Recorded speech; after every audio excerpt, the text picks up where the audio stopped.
Hello everyone, आज का topic रहेगा मिश्रण और सम्मिश्रण का अभ्यास का भाग नंबर 7 हम लोग यहाँ पे डिस्कस करेंगे। यहाँ पे हम लोग पढ़ेंगे अभ्यास प्रश्न और सारांश।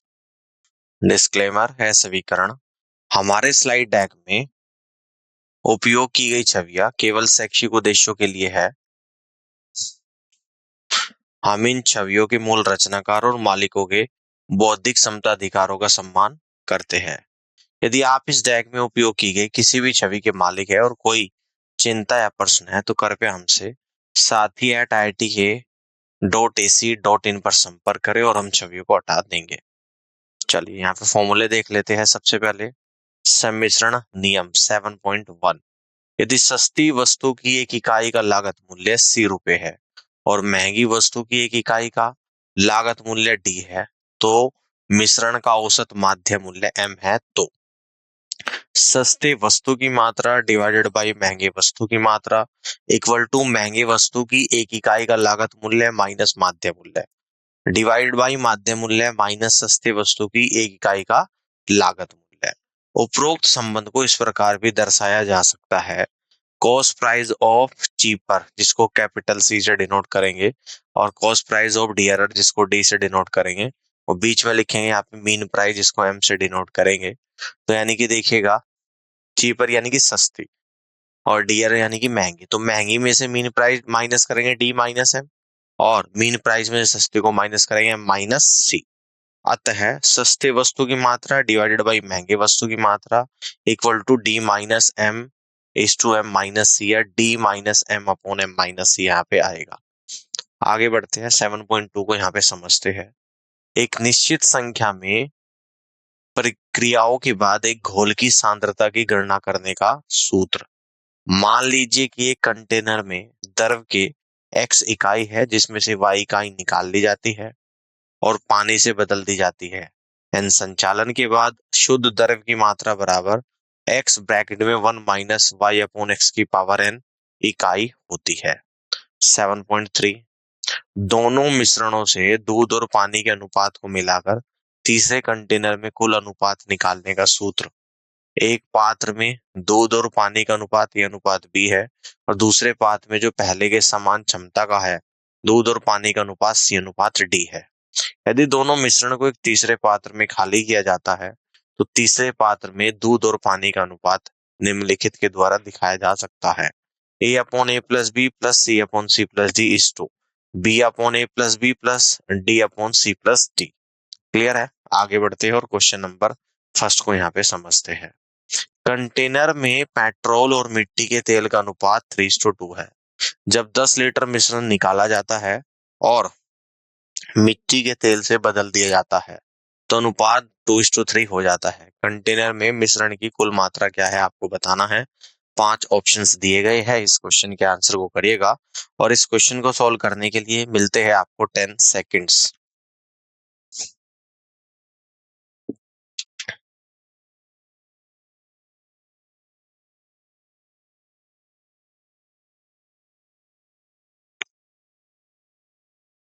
चलिए इस क्वेश्चन के आंसर को यहाँ पे समझते हैं।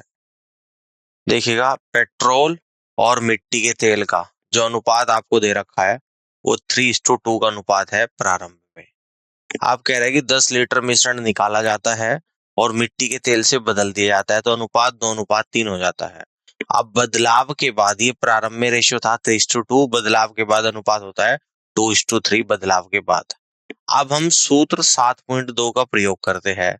शेष या बची हुई मात्रा, है ना, शेष या बची हुई मात्रा के लिए तो फॉर्मूला होता है प्रारंभिक मात्रा बराबर 1 माइनस बदली गई मात्रा बटे कुल मात्रा। तो पेट्रोल के लिए प्रारंभिक मात्रा कितनी है 2/3 इक्वल टू 1 माइनस 10/k। बदली गई मात्रा कितनी है 10 लीटर है तो 1/3 इक्वल टू 10/k आ जाएगा, k बराबर 30 लीटर आएगा। इसलिए कंटेनर में मिश्रण की कुल मात्रा 30 लीटर है। तो यहां से आप लोग कह दोगे कि B is the right answer of this question. आगे बढ़ते हैं, क्वेश्चन नंबर सेकंड को समझते हैं। मिलाया हुआ शराब केवल 8 लीटर शराब और बाकी पानी है। एक नया मिश्रण जिसकी सांद्रता 30% है शराब को बदलकर बनाना है। यदि प्रारंभ में मिश्रण में 32 लीटर पानी था तो शुद्ध शराब के साथ कितने लीटर मिश्रण को बदलना चाहिए, ये आपको यहाँ पे बताना है। 5 ऑप्शंस आपको दिए गए हैं, इस क्वेश्चन के आंसर को करिएगा। इस क्वेश्चन को सॉल्व करने के लिए मिलते हैं आपको 10 सेकेंड्स।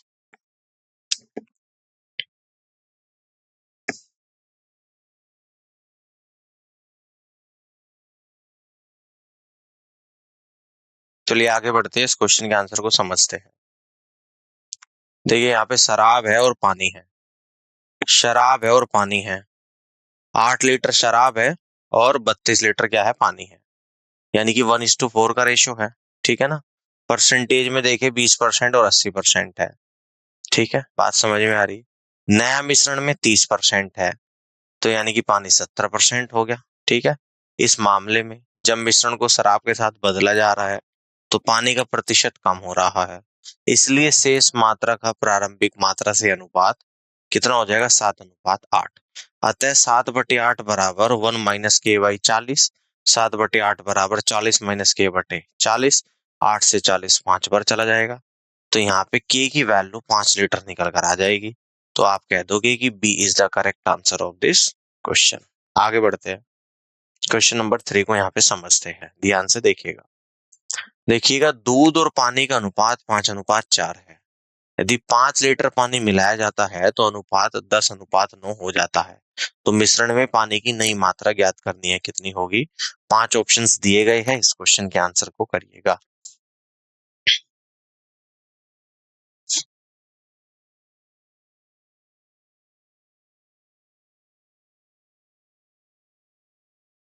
चलिए इस क्वेश्चन को यहाँ पे समझते हैं। दूध बटे पानी बराबर कितना आएगा, 5x/4x। तो प्रश्न के अनुसार 5x/4x+5, 5 लीटर मिलाया जाता है और अनुपात कितना हो जाए, 10/9। तो यहां से सोल्व करने के बाद 45x बराबर 40x+50, यानी कि 5x, है ना। कितना आ जाएगा, 5x बराबर 50, x बराबर 10 आ जाएगा। पानी की नई मात्रा कितनी है, 4x+5, है ना। तो x की वैल्यू 10 है, तो 4 × 10 40+5 यानी कि 45 हो जाएगी। और यहां से आप लोग कह दोगे कि C is the correct answer. आगे बढ़ते हैं, क्वेश्चन नंबर 4 को यहाँ पे समझते हैं। एक कंटेनर में दूध और पानी का मिश्रण 4:3 के अनुपात में है। यदि 14 लीटर मिश्रण निकालकर पानी से बदल दिया जाता है तो दूध और पानी का नया अनुपात 1:1 हो जाता है। कंटेनर में मिश्रण की प्रारंभिक मात्रा ज्ञात करिएगा। 5 ऑप्शंस दिए गए हैं, इस क्वेश्चन के आंसर को करिएगा।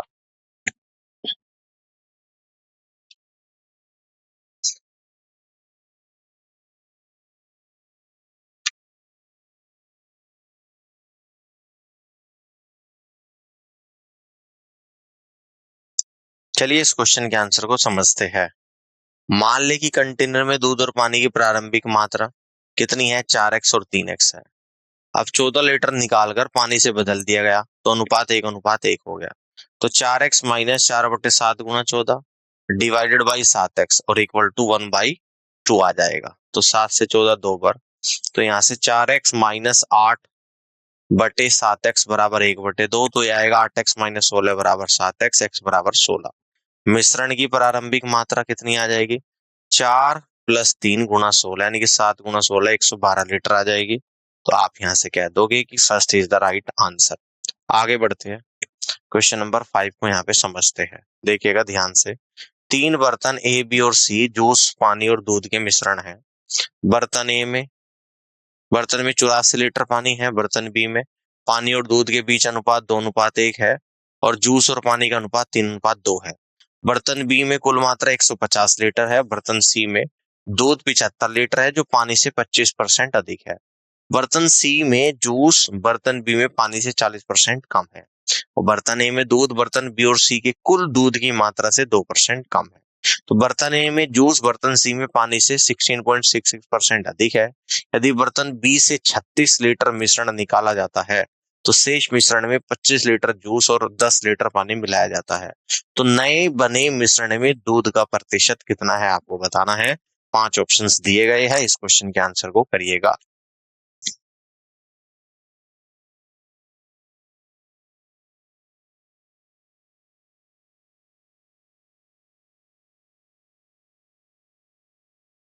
चलिए इस क्वेश्चन को यहाँ पे समझते हैं। देखिएगा ध्यान से, तीन बर्तन है यहाँ पे, एक बर्तन ए है, एक बर्तन बी है और एक बर्तन सी है। और तीनों में क्या क्या है? जूस है, पानी है और दूध है। तो हमने W for water, M for milk, J for juice तीनों में लिख दिया, W, M और J। अब देखो बर्तन ए में 84 लीटर पानी है, पानी आ गया वाटर यानी कि 84 लीटर।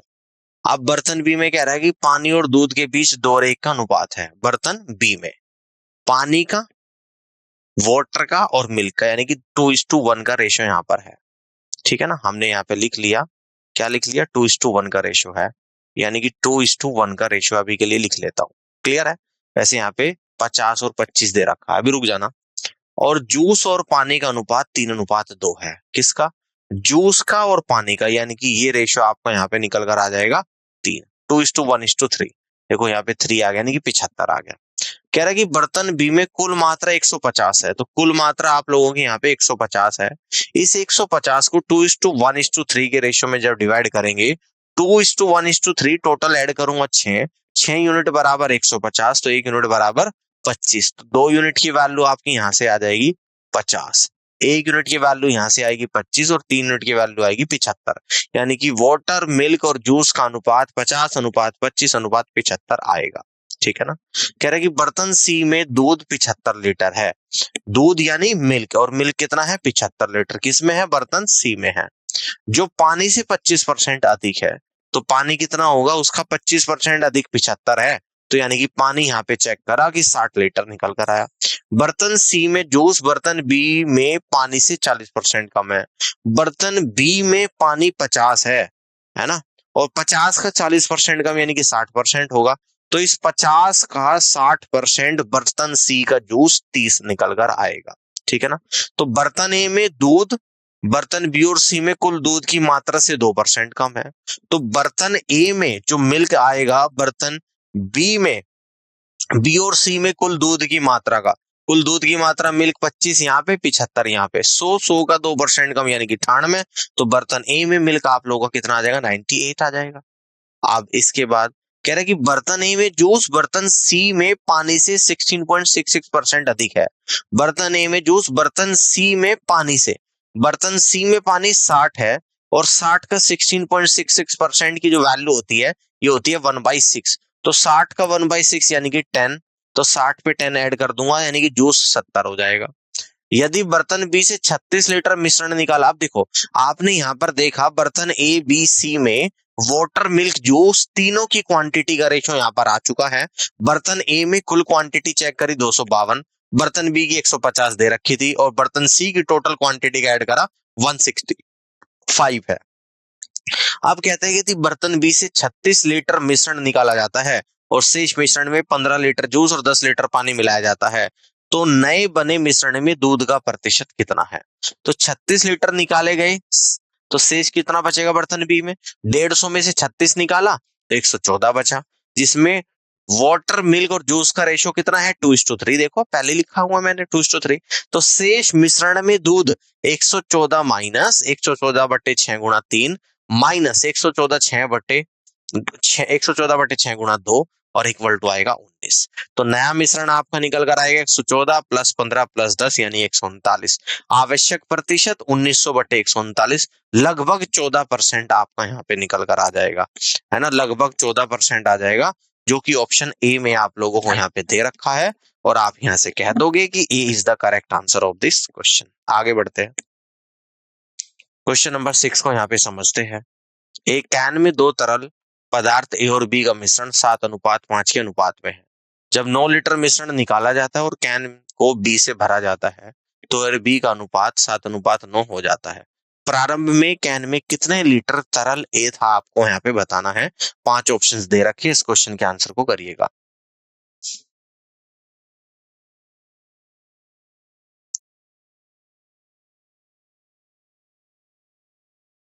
चलिए इस क्वेश्चन के आंसर को यहाँ पे समझते हैं।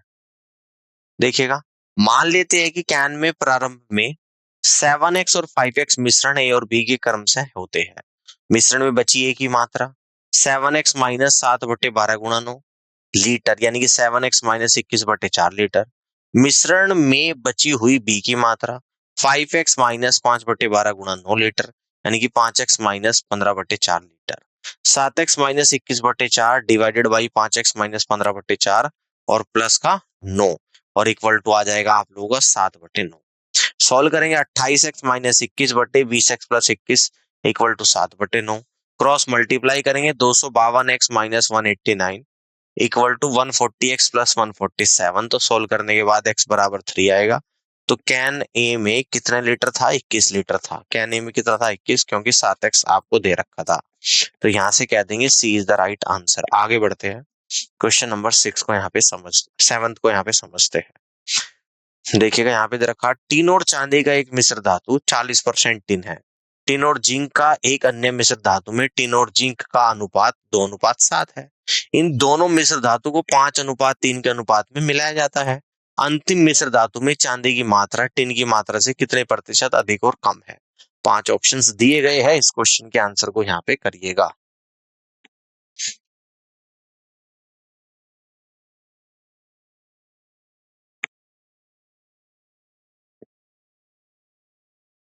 चलिए इस क्वेश्चन को यहाँ पे समझते हैं। हम सूत्र 7.3 का प्रयोग करते हैं। फर्स्ट मिश्र धातु का अनुपात टिन और चांदी का कितना है? 2:3। ठीक है, कितना है यहाँ से? 2:3। सेकंड मिश्र धातु का अनुपात टिन और जिंक का कितना है? 2:7 है। अंतिम मिश्र धातु में अनुपात कितना है? 5:3 है। तो मान ले कि 5x और 3x है। अंतिम मिश्र धातु में टिन की मात्रा तो 2/5 गुणा 5x प्लस 2/9 गुणा 3x इक्वल टू 8x/3। चांदी की मात्रा 3/5 गुणा 5x यानी कि 3x। आवश्यक मात्रा 3x minus 8x/3 divided by 8x/3 गुणा 100 यानी कि 12.5% आ जाएगा आप लोगों का यहाँ पे। तो आप कह दोगे यहाँ पे कि E is the right answer of this question. आगे बढ़ते हैं, क्वेश्चन नंबर 8 को यहाँ पे समझते हैं। बॉक्स ए में 30 रुपए प्रति किलोग्राम की कीमत का गेहूं है और बॉक्स बी में 40 रुपए प्रति किलोग्राम की कीमत का गेहूं है। यदि ए और बी को 4:7 के अनुपात में मिलाया जाता है तो मिश्रण की कीमत प्रति किलोग्राम कितनी होगी आपको बताना है। 5 ऑप्शंस आपको यहाँ पे दिए गए हैं और इस क्वेश्चन के आंसर को यहाँ पे करिएगा।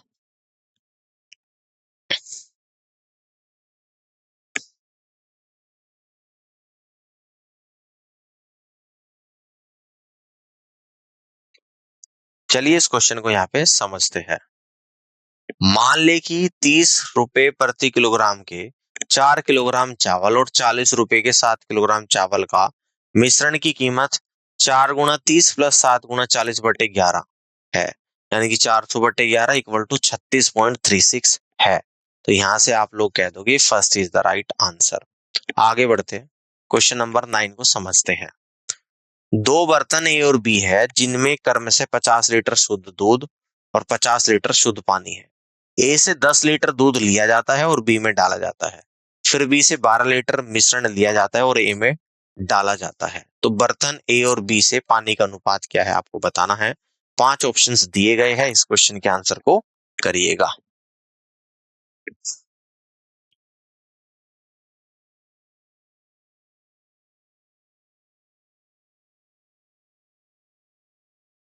चलिए इस क्वेश्चन को यहाँ पे समझते हैं, है ना। देखिएगा यहाँ पे ए है और ये बी है। ए में दूध और पानी है, बी में दूध और पानी है। प्रारंभ में कह रहा है कि प्रत्येक में 50 लीटर शुद्ध दूध और शुद्ध पानी है। तो ए में 50 लीटर दूध है और बी में 50 लीटर पानी है। तो बाकी ए में पानी 0 होगा और बी में दूध 0 होगा। ए से 10 लीटर दूध लिया जाता है और बी में डाल दिया जाता है। अब देखो पहले ऑपरेशन के बाद ए से 10 लीटर दूध निकाला तो ए में दूध हो गया 10 लीटर कम 40 लीटर। बी में डाल दे तो बी में दूध 10 लीटर हो गया और पानी 50 लीटर था ही, और ए में पानी 0 का 0 ही है। कह रहा है कि फिर बी से 12 लीटर मिश्रण लिया जाता है। अब बी में 10 लीटर दूध 50 लीटर पानी है, इसमें से 12 लीटर निकालोगे तो पानी 10 लीटर में से 2 लीटर निकलेगा और 50 लीटर में से 10 लीटर निकलेगा। और ये किस में? ए में डाला जाएगा। तो ए में पहले 40 था, अब 2 डाल दूंगा और तो 42 हो जाएगा दूध और पानी हो जाएगा 10 लीटर, क्योंकि पहले 0 था। अब कह रहा है कि बर्तन ए और बी में पानी का अनुपात बताना। पानी बर्तन ए में 10 हो गया और बर्तन बी में 40 हो गया। आवश्यक अनुपात 10:40, तो 1:4 आ जाएगा आपका आंसर। तो यहां से कह दोगे कि B is the right answer. आगे बढ़ते हैं, क्वेश्चन नंबर 10 को समझते हैं। एक बर्तन में 96 लीटर रस और पानी का मिश्रण 9:7 के अनुपात में है। यदि बर्तन में y लीटर रस मिलाया जाता है तो रस की नई मात्रा बर्तन में पानी से 50% अधिक हो जाती है। तो y का मान ज्ञात करें कितना होगा। 5 ऑप्शंस दिए गए हैं, इस क्वेश्चन के आंसर को करिएगा।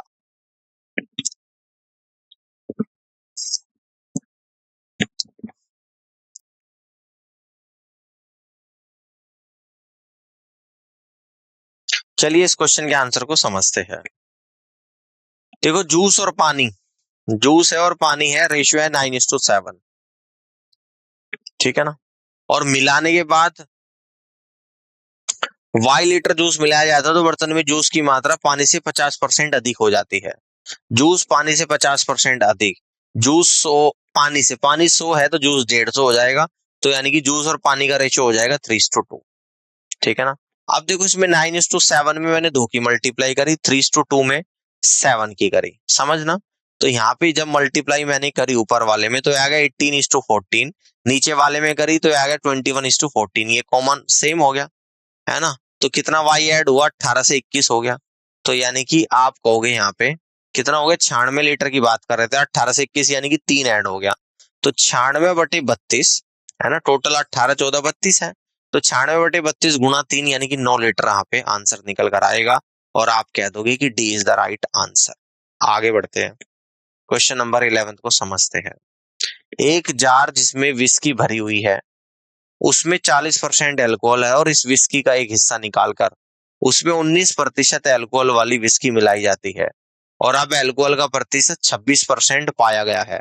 तो निकाली गई विस्की की मात्रा आपको बतानी है। 5 ऑप्शंस दे रखे हैं, इस क्वेश्चन के आंसर को करिएगा।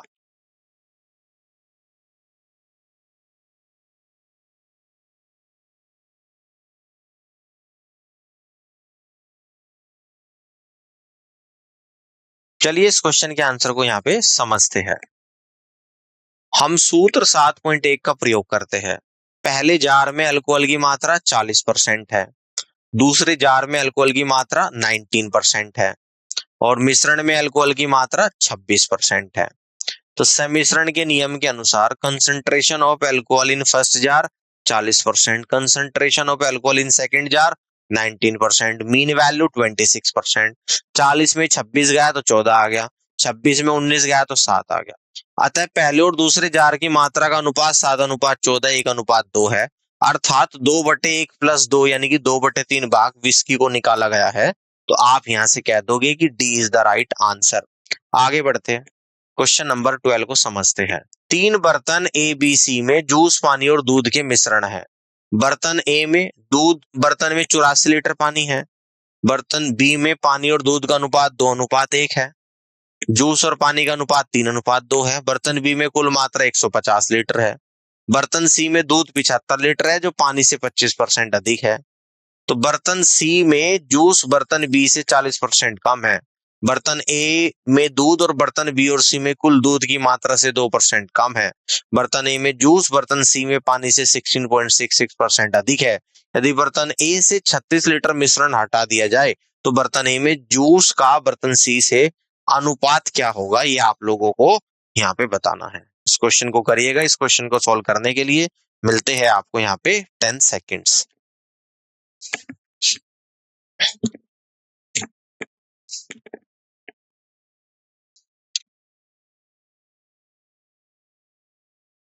चलिए इस क्वेश्चन को समझते हैं। देखो ध्यान से देखिएगा, बर्तन ए में, बर्तन में 84 लीटर पानी है। यहाँ पे 3 बर्तन हैं, बर्तन ए, बर्तन बी, बर्तन सी। तीनों बर्तन में जूस, पानी और दूध है। तो यानी कि W4 water, M4 milk, J4 juice, तीनों में सेम चीजें हैं। बर्तन ए में 84 लीटर क्या है, पानी है, तो वाटर 84 लीटर है। अब बर्तन बी की बात कर रहे हैं, पानी और दूध के बीच 2:1 का अनुपात है बर्तन बी में। पानी और वाटर और मिल्क के बीच यहाँ पे 2:1 का रेशियो है। यहाँ पे लिख लेता हूं, जैसे 50 और 25 कर दिया। जूस और पानी का 3:2 का रेशियो है।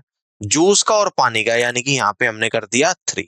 3:2 का रेशियो है। तो बर्तन बी में कुल 150 लीटर है, तो बर्तन बी में कुल क्वांटिटी 150 लीटर है। 150 लीटर को 2:1:3 के रेशियो में डिवाइड करेंगे। 2:1:3 यानी कि 6 यूनिट बराबर 150, 1 यूनिट बराबर 25, 25 दूनी 50 आ गया, 25 ही कम 25 आ गया, और 25 थी 75 आ गया। ठीक है ना।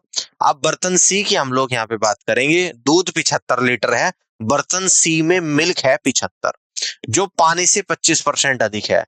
तो यानी कि पानी कितना होगा, उससे 25% अधिक 75 है, तो पानी यहाँ पे 60 होगा। तो बर्तन सी में जूस बर्तन बी में पानी से 40% कम है। बर्तन सी का जो जूस है बर्तन बी में जो पानी है 50, इससे 40% कम है, यानी कि 50 का 60% है, जो कि 30 आ गया।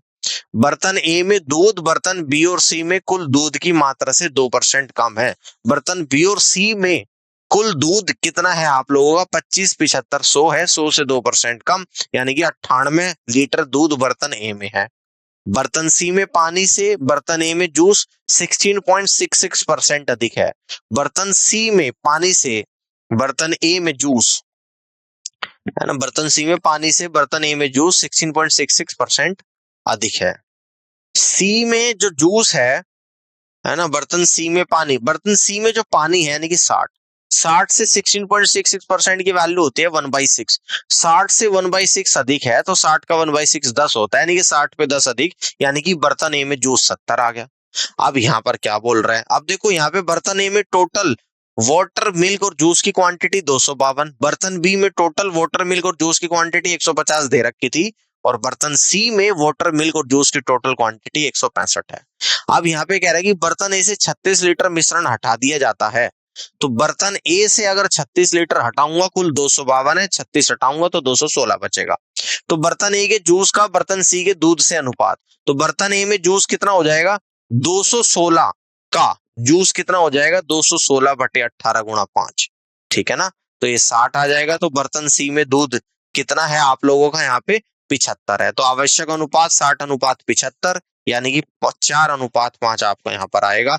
तो आप यहां से कह दोगे कि B is the right answer of this question. आगे बढ़ते हैं, क्वेश्चन नंबर 13 को समझते हैं।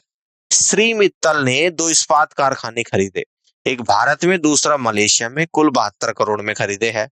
बाद में उन्होंने भारतीय कारखाना 16% लाभ पर और मलेशियाई कारखाना 24% लाभ पर बेचा। इस प्रकार उन्हें कुल 19% का लाभ हुआ। भारतीय कारखाने का विक्रय मूल्य क्या है, आपको बताना है। 5 ऑप्शंस दिए गए हैं, इस क्वेश्चन के आंसर को करिएगा।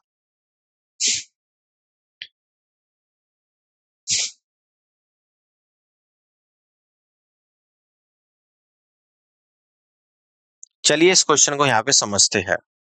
हम सूत्र 7.1 का प्रयोग करते हैं। देखो यहाँ पे 16 है, 19 है, 24 है। 16%, 24%, मीन वैल्यू 19%, एलिगेशन यूज करेंगे। 24 में से 19 गया 5, 19 में से 16 गया 3। तो इस प्रकार भारतीय कारखाने की लागत मूल्य 45 करोड़ है। ठीक है ना। कैसे निकल कर आई देखिएगा, 45 करोड़ तो यहाँ पर निकल कर आ गई है, क्योंकि आपको कुल 72 में खरीदा, 72 को 5 और 3 के अनुपात में डिवाइड करेंगे, है ना। तो भारतीय कारखाना 5 यूनिट है, 45 करोड़ आ गया। अब इसका विक्रय मूल्य बताना है, तो विक्रय मूल्य आप लोग यहाँ पे निकालोगे, क्योंकि भारतीय कारखानों को 16% के लाभ पर बेचा गया है। तो 45 प्लस 45 का 16%, तो सोल्व करने के बाद आएगा 52.2 करोड़ रुपए। तो आप यहां से कह दोगे कि B is the right answer of this question. आगे बढ़ते हैं, क्वेश्चन नंबर 14 को समझते हैं। एक टैंक में दूध और पानी का मिश्रण 7:4 के अनुपात में है, और दूसरे टैंक में दूध और पानी का मिश्रण 7:6 के अनुपात में है। दोनों टैंक के घोल को किस अनुपात में मिलाया जाए ताकि नए मिश्रण में दूध और पानी का अनुपात 5:3 हो जाए। 5 ऑप्शंस दिए गए हैं, इस क्वेश्चन के आंसर को करिएगा।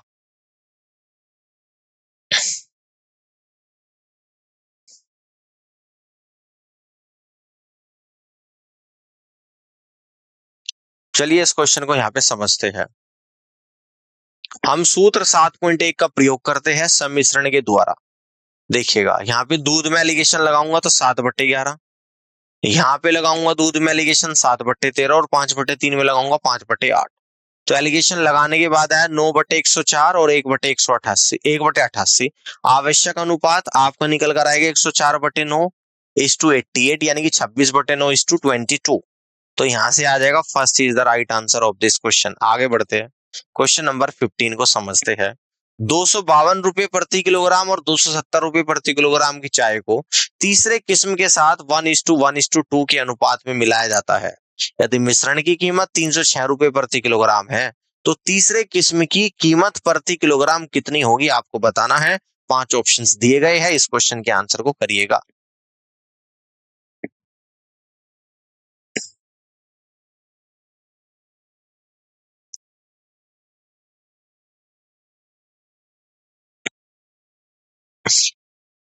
चलिए इस क्वेश्चन के आंसर को समझते हैं। हम सूत्र 7.1 का प्रयोग करते हैं। चूंकि पहली और दूसरी किस्म समान अनुपात में मिलाई जाती है, क्योंकि दोनों का 1:1 का रेशियो है, इसलिए उनकी औसत कीमत 252 प्लस 270/2 261 रुपए आ जाएगी। इसलिए मिश्रण दो किस्मों को मिलाकर बनाया जाता है। एक तो 261 रुपए प्रति किलोग्राम और दूसरा है 100 रुपए प्रति किलोग्राम के अनुपात में। 2:2 में मिलाया जाएगा, यानी कि 1:1 आएगा। 2:2 कैसे आ जाएगा? 1:1 आ गया और एंड वाला 2 है ही। तो हमें एक्स की वैल्यू को यहाँ पे निकालना है। सम्मिश्रण के नियम के अनुसार हमारे पास क्या है? Cost of 1 kilogram of first kind 261 rupees, cost of 1 kilogram T of second kind x rupees और मीन प्राइस 306 है। एलिगेशन यूज करेंगे, 306 में से 261 जाएगा 45 और यहाँ पे x में से 306 जाएगा x माइनस 306। सोल्व करेंगे, x माइनस 306 बटे 45 बराबर 1, x माइनस 306 बराबर 45, x बराबर 351 आ जाएगा आप लोगों का यहाँ पे। तो आप यहाँ से कह देंगे कि C is the right answer of this question. आगे बढ़ते हैं, क्वेश्चन नंबर यहाँ पे 16 को समझते हैं। 8 लीटर शराब से भरे एक पीपे से निकाले जाते हैं और फिर उसमें पानी भरा जाता है। यह क्रिया 3 बार और की जाती है। अब पीपे में बची शराब की मात्रा का अनुपात पानी की मात्रा से 16:65 है। पीपे में मूल रूप से कितनी शराब थी आपको बताना है। 5 ऑप्शंस दिए गए हैं, इस क्वेश्चन के आंसर को करिएगा।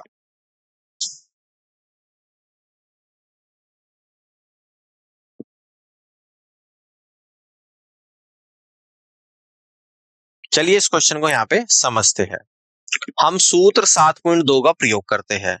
मान ले कि मूल रूप से पीपे में शराब की मात्रा x लीटर है, तो 4 बार की क्रिया के बाद पीपे में बची शराब की मात्रा x इंटू 1 माइनस 8/x की पावर 4। तो x इंटू 1 माइनस 8/x की पावर 4 बट्टे x और इक्वल टू कितना आ जाएगा? 16/81। तो 1 माइनस 8/x की पावर 4 इक्वल टू 16/81 को लिख दूंगा 2/3 की पावर 4। दोनों की पावर बराबर है तो बेस वैल्यू को बराबर करेंगे। x माइनस 8/x बराबर 2/3, तो 3x माइनस 24 बराबर 2x, x बराबर 24 आ जाएगा। तो आप यहां से कह दोगे कि C is the correct answer of this question. आगे बढ़ते हैं, क्वेश्चन नंबर 17 को समझते हैं। एक बर्तन को तरल से भरा गया है जिसमें 3 भाग पानी और 5 भाग सिरप है। मिश्रण का कितना हिस्सा निकालकर पानी से बदलना चाहिए ताकि मिश्रण आधा पानी और आधा सिरप हो जाए। 5 ऑप्शंस दिए गए हैं, इस क्वेश्चन के आंसर को करिएगा।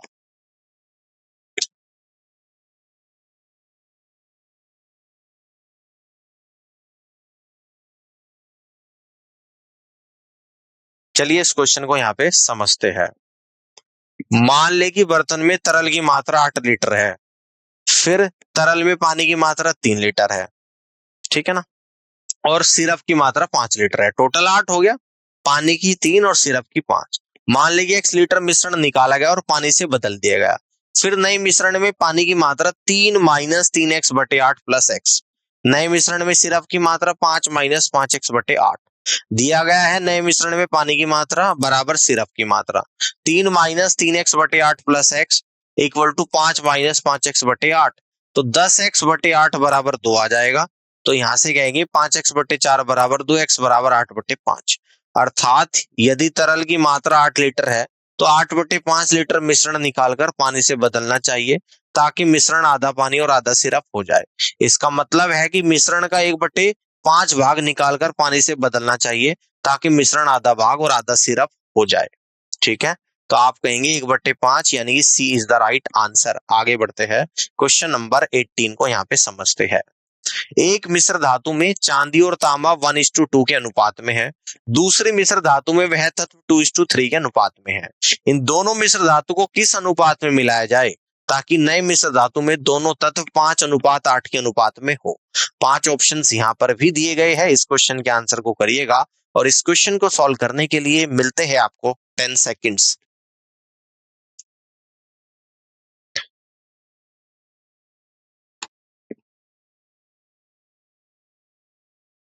चलिए इस क्वेश्चन के आंसर को समझते हैं। हम सूत्र 7.1 का प्रयोग करते हैं। सिल्वर कितनी इसमें 1/3, दूसरे में सिल्वर कितनी है 2/5 और मिक्सचर में सिल्वर कितनी 5/13। एलिगेशन यूज करेंगे 2/5 माइनस 5/13, यहाँ पे 5/13 माइनस 1/3 तो 1/65 और 2/39 आएगा। आवश्यक अनुपात 1/65 डिवाइड बाई 2/39 यानी कि 3/10 आ जाएगा। 3/10 3:10 B is the right answer. आगे बढ़ते हैं, समरी को यहाँ पे देखते हैं। मिश्रण परिभाषा, दो या दो से अधिक पदार्थों को मिलाकर एक नया मिश्रण बनाना।